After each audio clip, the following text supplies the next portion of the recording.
उत्तर प्रदेश की सियासत का एक कदावर लीडर अब हमारे बीच नहीं रहा। समाजवादी पार्टी के एमपी शफीकुर रहमान बर्क का आज इंतकाल हो गया। वो काफ़ी दिनों से मुरादाबाद के एक प्राइवेट अस्पताल में ज़ेर इलाज थे। उनकी उम्र 93 बरस थी। आइए एक नज़र डालते हैं उनके सियासी करियर पर।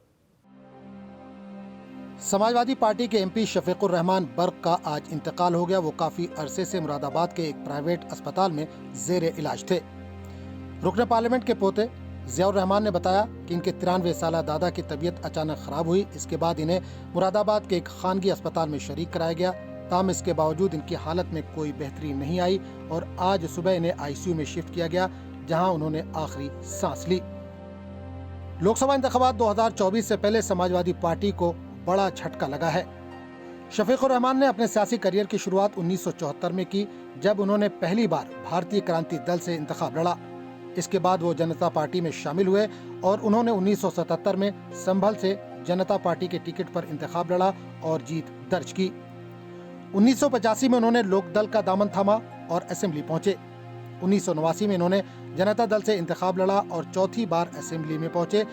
इस तरह वो 4 बार रुकने असेंबली रहे और इसके बाद इन्होंने कौमी सियासत में हिस्सा लिया और पहली बार 1996 में समाजवादी पार्टी के टिकट से पार्लियामेंट पहुंचे।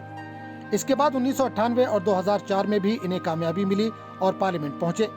2009 में इन्होंने संभल से बीएसपी के टिकट पर इंतखाब लड़ा और कामयाब होकर पार्लियामेंट पहुंचे। इसके बाद इन्होंने दोबारा समाजवादी पार्टी में शमूलियत इख्तियार की और 2019 के इंतखाबात में संभल से जीत हासिल की और पार्लियामेंट पहुंचे। बर्क के इंतकाल से लोकसभा इंतखाबात 2024 से पहले समाजवादी पार्टी को बड़ा झटका लगा है। समाजवादी पार्टी ने बर्क के इंतकाल पर गम का इजहार किया। एसपी के ऑफिशियल सोशल मीडिया साइट से लिखा गया, समाजवादी पार्टी के सीनियर लीडर, कई बार एमपी जनाब शफीकुर रहमान बर्क साहब के इंतकाल पर बहुत दुख हुआ। इनकी रूह को सुकून मिले।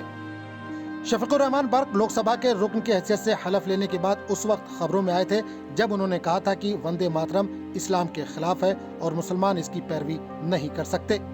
और कॉन्स्टिट्यूशन ऑफ इंडिया जिंदाबाद। और जहाँ तक देखिए वंदे मातरम का ताल्लुक है, वो it is against the Islam, we can not follow it. Bureau report, Munsif TV.